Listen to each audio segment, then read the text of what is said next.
बिस्मिल्लाहिर्रहमानिर्रहीम। अस्सलामुअलैकुम। मैं हूँ एहसन खान और मेरे YouTube channel educator Ehsan Khan पे आपको खुश आमदीद। आज के इस वीडियो में हम डिस्कस करेंगे बस। कंप्यूटर साइंस में बस क्या चीज़ होती है और इसकी मुख्तलिफ़ टाइप्स हैं, जैसे कि data bus, address bus, control बस, एक्सपेंशन एंड यूनिवर्सल बस। तो इन सब को हम बारी बारी देखते हैं। तो सबसे पहले हम देखते हैं कि व्हाट इज़ बस या बसेस इन कंप्यूटर। हमारे कंप्यूटर में मदरबोर्ड के ऊपर डिवाइसेस जितने भी अटैच होती हैं वो इलेक्ट्रिकल वायर्स के थ्रू कनेक्टेड होती हैं, और यही इलेक्ट्रिकल वायर्स जो हमारा डाटा कैरी करती हैं या कंट्रोल सिग्नल या एड्रेसेस कैरी करती हैं, इनको कहा जाता है बस। अब इसमें अगर हम देखें तो एक बस एट अ टाइम एक सिग्नल लेके जा रही होती है। लेट्स सपोज हमारे सिस्टम में 8 bit system data transmission rate use हो रहा है, तो इसका मतलब कि हमारे सिस्टम के अंदर 8 वायर्स पैरेलल में यूज़ हो रही हैं जो एक टाइम पे 8 बिट लेके जा रही हैं। इसी तरह अगर 16 की बात की जाए या 32 की बात की जाए या 64 की बात की जाए, तो जितनी वायर्स होंगी उतनी हमारे सिस्टम की कैपेसिटी होगी। कि अगर 64 वायर्स यूज़ की गई हैं तो हमारे सिस्टम की जो बस कैपेसिटी है वो 64 बिट है। इसमें अगर हम मज़ीद देखें तो हमारे पास जितनी भी कैपेसिटी होगी या जितने भी वायर्स हम यूज़ कर रहे होंगे वो बस विड्थ कहलाती है। और हमारे सिस्टम में सीपीयू और हमारे जो सिस्टम के अंदर लगे हुए कंपोनेंट्स के दरमियान कम्युनिकेशन हो रही होती है।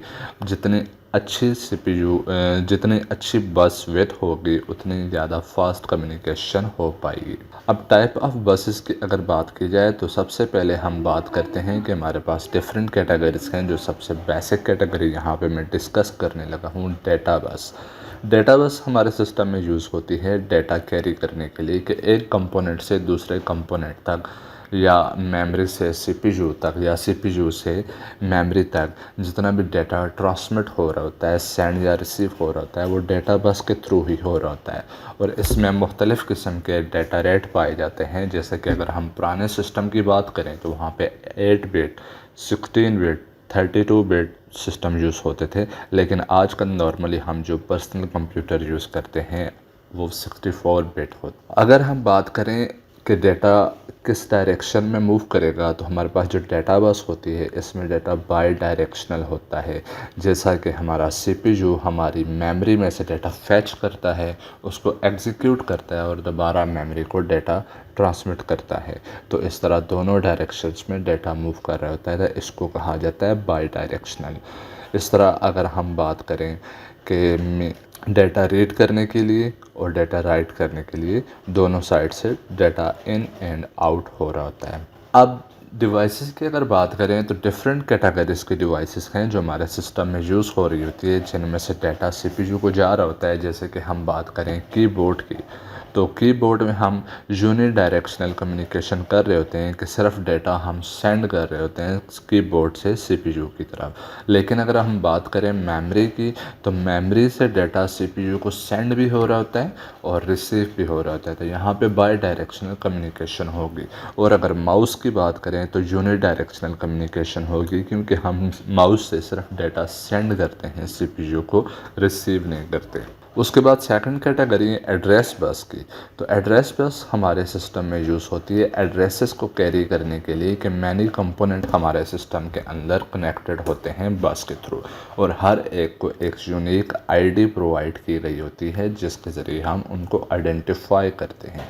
तो जब भी हमने किसी सिस्टम को एड्रेस करना है तो उसके एड्रेस से ही हम उसको एक्सेस करेंगे। यानी कि अगर सीपीयू किसी कंपोनेंट के साथ कम्युनिकेट करना चाहता है तो वो उसके एड्रेस के थ्रू ही उसको एक्सेस करेगा। अब हमारे पास जो कम्युनिकेशन हो रही होती है उसमें दो तरह के एड्रेसेस यूज़ होते हैं, एक सोर्स एड्रेस यूज़ होता है और एक डेस्टिनेशन एड्रेस यूज़ होता है। सोर्स एड्रेस वो एड्रेस होता है उस डिवाइस का या उस कंपोनेंट का जहाँ से डेटा इनिशिएट हो रहा है, और डेस्टिनेशन एड्रेस वो होता है जहाँ पे डेटा को रिसीव होना होता है। अगर मैं बात करूं कि मेमोरी से डाटा इनिशिएट होता है तो सोर्स एड्रेस मेमोरी का होगा, और अगर हमारे पास कोई आउटपुट डिवाइस जैसे कि स्पीकर पे या प्रिंटर पे डाटा आउटपुट होना है तो जो डेस्टिनेशन एड्रेस होगा वो स्पीकर या प्रिंटर का डेस्टिनेशन एड्रेस होगा। अब हम बात करें तो इसमें मुख्तलिफ़ किस्म के डेटा रेट्स पाए जाते हैं, जैसे कि 8 बिट, 16 बिट एंड 32 बिट्स की मुख्तलिफ़ कंप्यूटर में मुख्तलिफ़ किस्म की लाइन्स यूज़ हो रही होती हैं। और यही जो हमारे पास लाइन यूज़ होती हैं इससे हम डिफ़ाइन कर सकते हैं कि हमारे सिस्टम की जो कैपेसिटी है या at a time memory location जो हमारा सीपीयू एक्सेस कर सकता है वो इन्हीं डाटा रेट के थ्रू, यानी कि जितनी कैपेसिटी या जितनी ज़्यादा लाइंस होंगी उतनी फास्ट एक्सेस होगी। इसके बाद नेक्स्ट कैटेगरी है control bus. Control bus is use to transmit different commands from one component to another, कि जब हमारे कंप्यूटर ने किसी कंपोनेंट के ऊपर कोई एक्शन परफॉर्म करवाना होता है तो मुख्तलिफ़ किस्म की कमांड्स यूज़ की जा रही होती हैं। जैसा कि यहाँ पे मैं एग्जांपल के तौर पे एक चीज़ आपको दिखा रहा हूँ कि सीपीयू चाहता है कि वो किसी मेमोरी लोकेशन में डाटा राइट करे या रीड करे तो उसको उस हिसाब से कमांड सेंड करेगा, और उसी की कुछ एग्जांपल्स मैंने आपको अगली स्लाइड्स पे शो भी करनी है जो यहाँ पे आप देख सकते हैं। Memory write data to given location in memory, कि जब सीपीयू ने मेमोरी के ऊपर कोई डाटा राइट करना है तो उसकी लोकेशन उसको प्रोवाइड करेगा और साथ में उसको राइट की कमांड प्रोवाइड करेगा। इसी तरह रीड के लिए भी कमांड्स हैं, और इनपुट आउटपुट राइट के लिए है, इनपुट आउटपुट रीड के लिए है, और साथ में बस रिक्वेस्ट यानी कि request for a control on the bus to transmitting data, और इसी तरह से bus grant it indicated the grant of bus to a device. ये मुख्तलिफ़ किस्म की कंट्रोल कमांड्स मैंने आपको यहाँ पे शो की हैं। अब इसके बाद नेक्स्ट कैटेगरी है control expansion bus. Some devices connect to a port on a card which is inserted into an expansion slot. This expansion slot connects to the expansion bus. Expansion bus allow the processor to communicate with the peripheral devices attached to the card.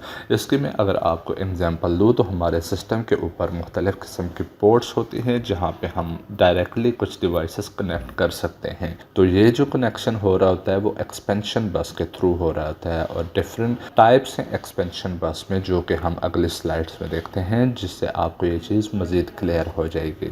सबसे पहली जो type है यहाँ पे ISA बस या ISA बस। ISA बस जो हम यूज़ करते हैं वर्ड जिसकी फुल फॉर्म है इंडस्ट्री स्टैंडर्ड आर्किटेक्चर, और ये most common and slowest expansion बस है। और इसको हम यूज़ क्यों करते हैं कि mouse, modem card, sound card and low speed network interface card are connected to the ISA bus directly और through ISA bus expansion slot. उम्मीद है अब आपको ये चीज़ क्लियर हो चुकी होगी कि हम जो माउस या मॉडेम कार्ड वगैरह अपने CPU के साथ कनेक्ट करते हैं तो वो हम एक्सपेंशन बस ISA के थ्रू कनेक्ट करते हैं। इस तरह इसकी नेक्स्ट कैटेगरी है एक्सपेंशन बस की, जिसको हम कहते हैं local bus.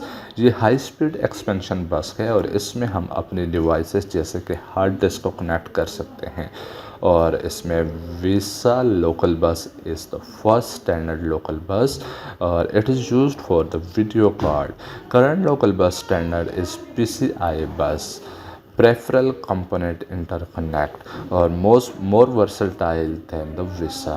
Video cards, sound card, and SCSI cards and high-speed interface card are inserted in the PCI bus expansion slots.